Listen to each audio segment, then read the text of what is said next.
All right, let's dive into some fascinating spiritual waters today. We're doing a deep dive into Alan Kardec's The Gospel According to Spiritism. Oh, a classic. Yeah, if you're into Spiritism, this book is well, it's foundational, right? It really is. But even if you're not super familiar with it, Right. we're going to break it down Yeah, and see how these ideas can apply to our lives.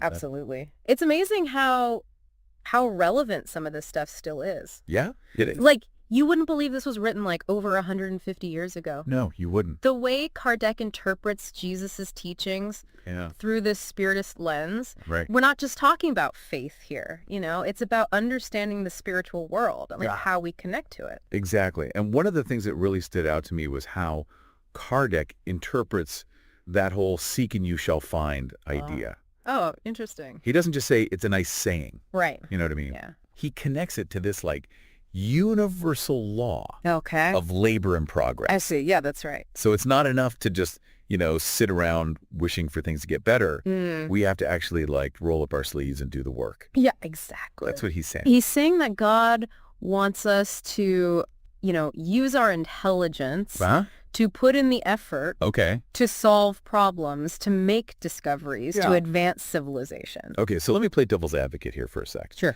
What about people who are, born into difficult situations? Right. People who face like systemic disadvantages. Yeah. Does this mean they're solely responsible for their lack of success? That's a great question. Yeah. It's a very complex question, and it's Yeah. one that Kardec acknowledges. Okay. He does emphasize personal responsibility and effort, Right. but he also recognizes the influence of past lives. Okay. Now remember, reincarnation is a key concept in Spiritism Right. and the societal structures we're born into.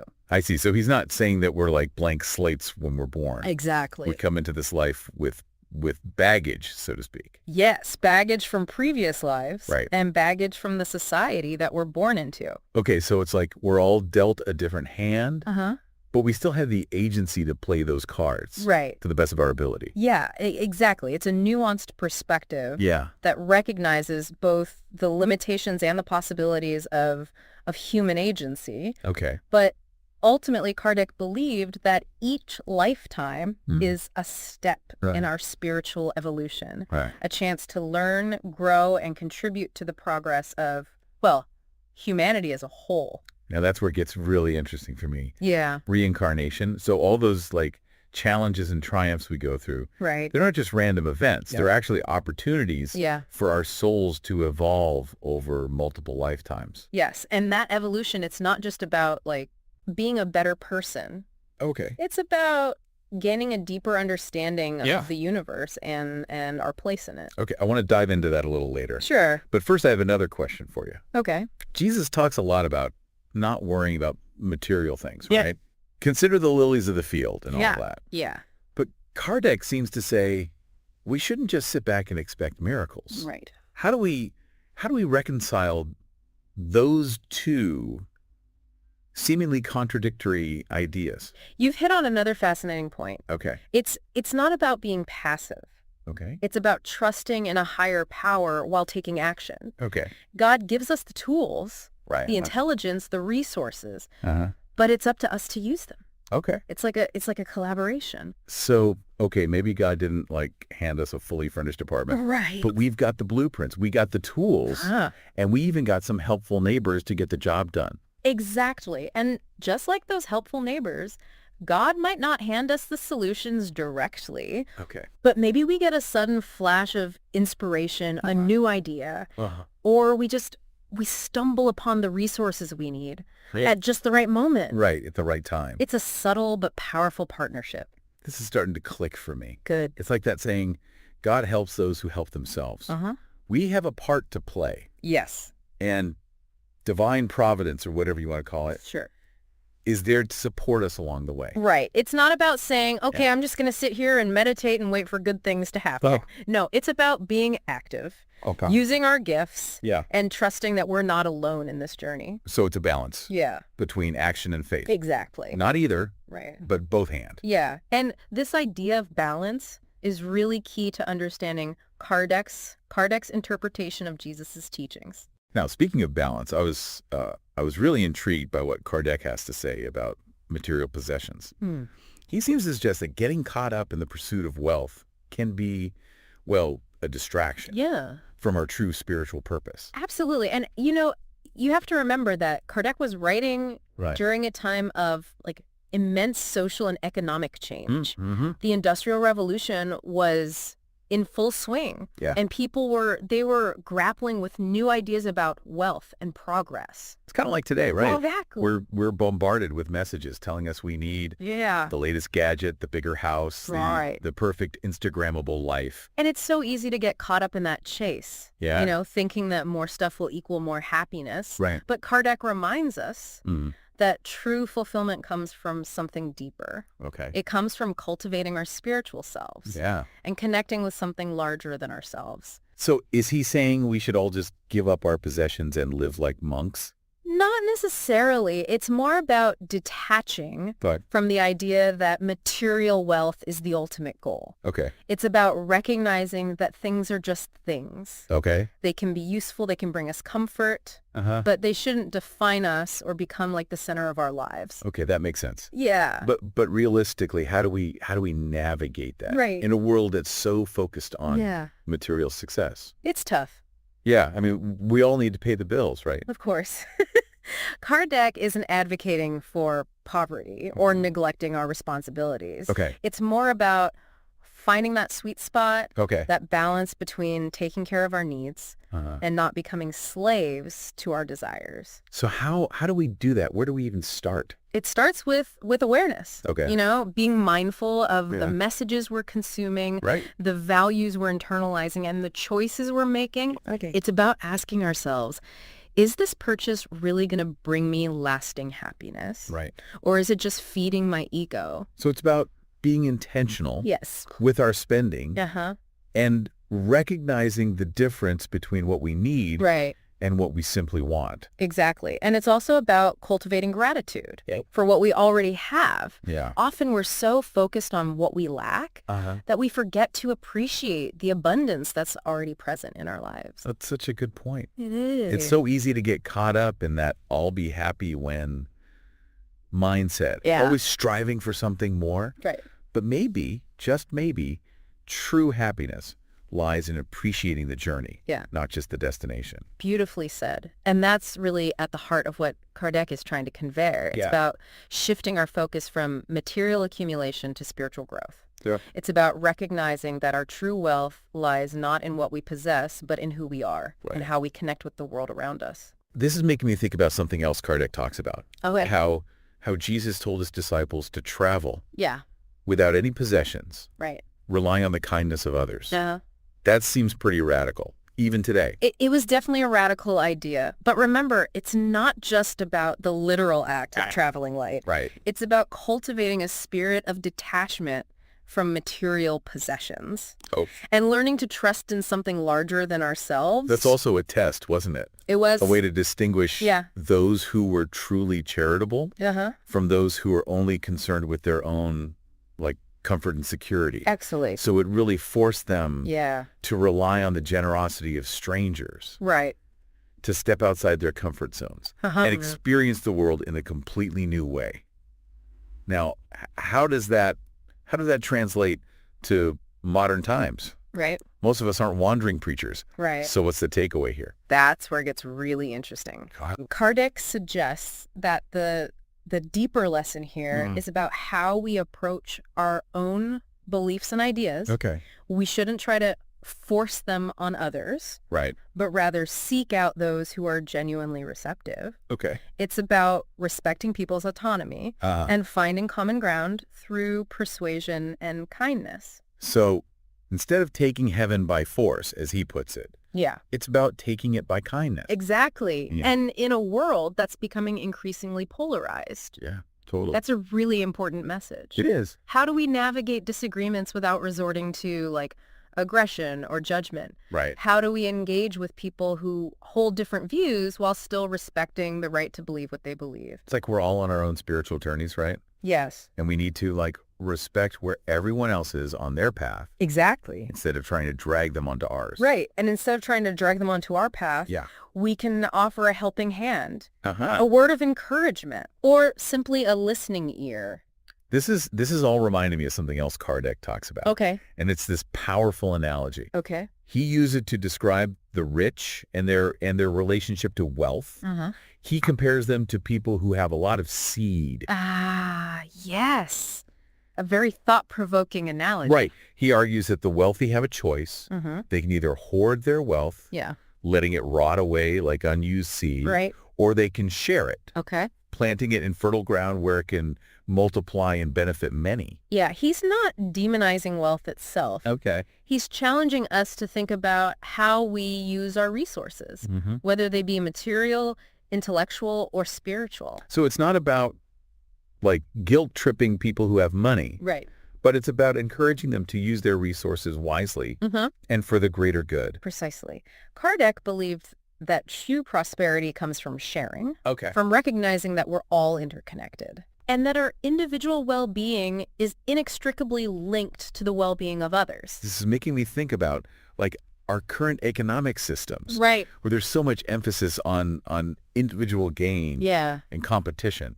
And that's where Kardec's teachings offer a powerful alternative vision. Okay. He challenges us to imagine a world Uh-huh. where cooperation and sharing are the driving forces behind economic activity. A world where abundance is seen as something to be shared, Yes. not hoarded. Exactly. And that's not just some utopian ideal. Right. Kardec believed that the earth has enough resources for everyone, Oh. but only if we practice justice, charity, and love. So it's about shifting our mindset from scarcity to abundance. Yeah. From competition to collaboration. Precisely. That's a radical shift, It is. but I think it's one that we desperately need. I agree. So often we're told that the only way to succeed is to know. climb over others, to get ahead at all costs. But what if true success lies in lifting each other up? That's a beautiful way to put it. Yeah. And it's a message that resonates deeply with Kardec's vision Yeah. of a more just and equitable world. Wow, there's a lot to unpack here. There is. We've covered so much ground already, We have. from seeking and finding Yeah. to the importance of effort Uh-huh. and the dangers of getting too caught up in material possessions. Absolutely. And we've only just scratched the surface. I know, right? There's so much more to explore in Kardec's The Gospel, according to the Spiritism. There is. But maybe we should take a pause here Okay. and let our listeners, digest all these incredible ideas. Yeah, that's a good idea. We'll be right back to continue our deep dive into Kardec's wisdom. All right. Don't go anywhere. We'll be right back. Welcome back.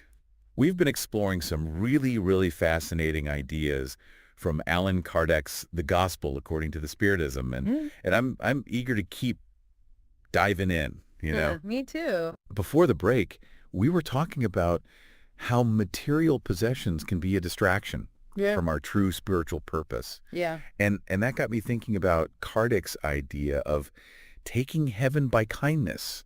Mm. It sounds beautiful, Yeah. but what does it actually look like in practice? That's a great question, and one that I think resonates with a lot of people today. Yeah. I mean, especially in a world that often feels so divided and contentious, Right. this idea of approaching spiritual matters with kindness, Yeah. it feels more relevant than ever. Absolutely.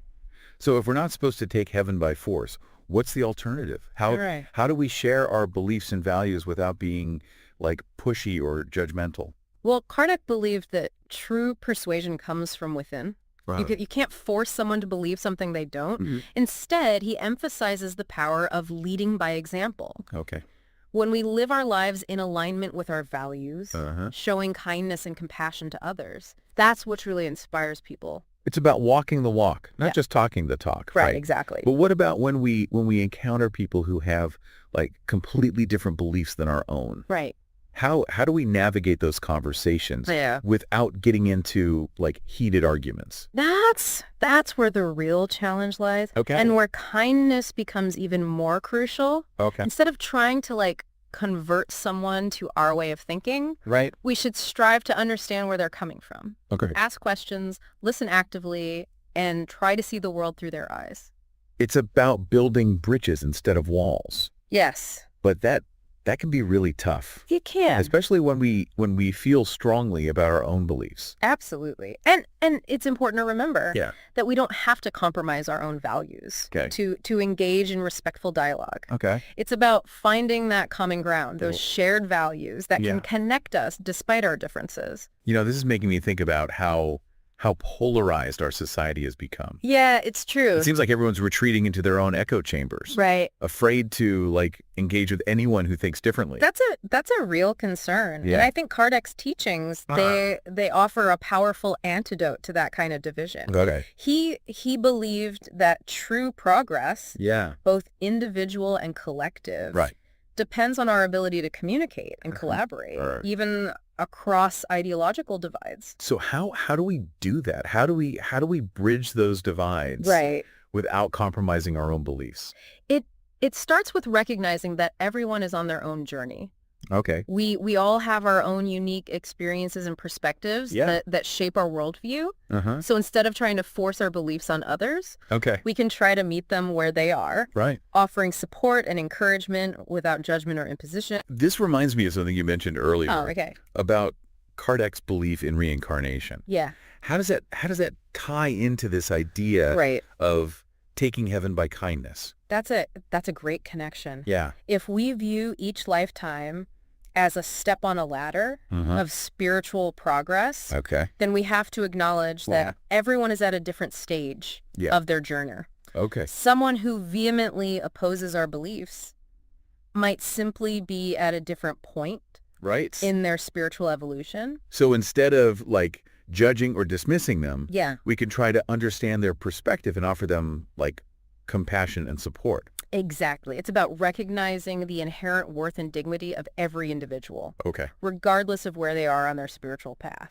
Okay, I have to ask, this all sounds great in theory, Right. but how do we put it into practice? Yeah. What are some concrete steps we can take Uh-huh. to cultivate this spirit of kindness and understanding, especially in a world that often feels so hostile and divided? That's a question we could spend hours unpacking. Yeah. But I think it starts with cultivating self-awareness. Okay. We have to be honest with ourselves about our own biases and judgments. Uh-huh. Are we truly open to hearing other perspectives, Right. or are we just waiting for our turn to speak? So before we try to change the world, we have to start by looking inward. Precisely. And then we can practice being more mindful Okay. in our interactions with others. Right. Listening more than we speak, Uh-huh. choosing our words carefully, Right. and seeking to understand rather than judge. It sounds like a lot of work. It is, but it's the most important work we can do. And it's not about being perfect all the time. Right. We're all going to make mistakes, Sure. but it's about making the effort Uh-huh. day after day Yeah. to embody these values of kindness, compassion, and understanding. Okay, that's a challenge I'm willing to accept. Now let's shift gears a bit Okay. and talk about something else that struck me in Kardec's writings. All right. Remember that analogy we were talking about earlier, Uh-huh. where he compares the rich to those who have a lot of seed? Yes. He uses this analogy to illustrate the responsibility that comes with wealth and abundance. Right. He argues that the wealthy have a choice. Yeah. They can either hoard their wealth, letting it rot away like unused seed, Right. or they can share it, planting it in fertile ground where it can multiply and benefit many. Exactly. He's not demonizing wealth itself, Right. but rather challenging us Uh-huh. to think about how we use our resources, Okay. whether they be material, intellectual, or spiritual. So it's not about guilt-tripping people who have money, Right. but about encouraging them to use their resources wisely Uh-huh. and for the greater good. Precisely. Kardec believed that true prosperity comes from sharing, from recognizing that we're all interconnected, Yeah. and that our individual well-being is inextricably linked to the well-being of others. This is making me think about our current economic systems, Right. where there's so much emphasis on individual gain and competition. And that's where Kardec's teachings offer a powerful alternative vision. Yeah. He challenges us to imagine a world Uh-huh. where cooperation and sharing Right. are the driving forces behind economic activity. A world where abundance is seen as something to be shared, Yes. not hoarded. Exactly. And that's not just some, utopian ideal. Right. Kardec believed that the earth has enough resources for everyone, Okay. only if we practice justice, charity, and love. It's about shifting our mindset from scarcity to abundance, from competition to collaboration. Precisely. That's a radical shift, but it's one that I think we desperately need. I agree. So often we're told that the only way to succeed is to climb over others, to get ahead at all costs. But what if true success lies in lifting each other up? That's a beautiful way to put it. And it's a message that resonates deeply with Kardec's vision of a more just and equitable world. I'm starting to see how all these ideas we've been discussing, seeking and finding, taking heaven by kindness, using wealth wisely, they're all interconnected. They are? They point to a way of living that's more compassionate, more just, and ultimately more fulfilling. That's a wonderful insight. Yeah. And it speaks to the core of Kardec's teachings, which is that true spirituality is not about dogma or ritual, Right. but about how we live our lives, how we treat others, and how we contribute to the betterment of humanity. It's amazing to think that these ideas were written over 150 years ago. Yeah. Yet they feel so relevant to the challenges we're facing today. Absolutely. And that's a testament to the enduring power of Kardec's work. It continues to inspire and challenge us to think differently about ourselves, our relationships, and our place in the world. Welcome back to our deep dive into Allan Kardec's The Gospel According to the Spiritism. It's amazing how these ideas written so long ago I know, right? can feel so relevant to our lives today. Yeah. One thing that keeps coming back to me Okay. is this contrast between taking heaven by force Right. and taking it by kindness. Uh-huh. It feels so central Yeah. to how we interact with the world, Right. not just in terms of religion, Yeah. but in like every aspect of our lives. That's a really perceptive observation. Yeah. Kardec is challenging us to examine how we approach, well, not just our spirituality, Right. but our relationships, our work, our very way of being in the world. So it's not about forcing our will on others, Right. but about finding a more harmonious way of coexisting. Exactly. It's about understanding that true power comes not from dominance or control, but from connection, collaboration, and compassion. This makes me think about how often we try to like fix people, Right. especially those we love. Mm-hmm. We want them to see things our way, Yeah. to make the choices we think are best for them. It's a natural human impulse to want to protect and guide those we care about. Right. But Kardec reminds us that true growth comes from within. We can't force anyone to change, Right. but we can create an environment that supports their evolution. So it's about planting seeds of kindness and compassion, Yeah. offering guidance and support without judgment or pressure, and trusting that those seeds will eventually bear fruit in their own time. Beautifully put. It's about recognizing that everyone is on their own unique journey Right. and respecting their right to make their own choices, even if we don't agree with them. It's a humbling thought. It is. Recognizing that we don't have all the answers. Right. And that's sometimes the best way to help someone Yeah. is to simply love and support them as they find their own way. Absolutely. And it's in that spirit of love and support Yeah. that true transformation can occur. Right. Not just for the individual, but for our relationships and for society as a whole. I agree. As we wrap up this deep dive, Yeah. is there one key takeaway you'd like to leave our listeners with?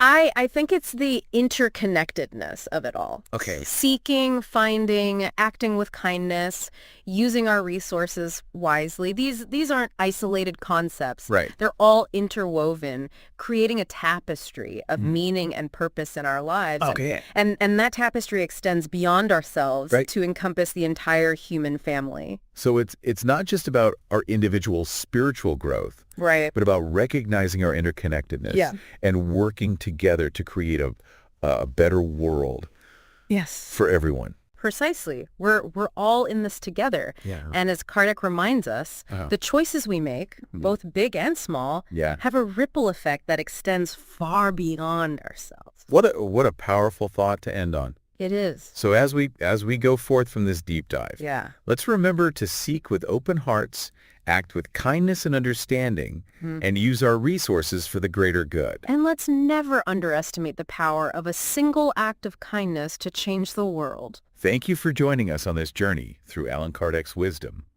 Until next time, keep seeking, keep growing, and keep shining your light.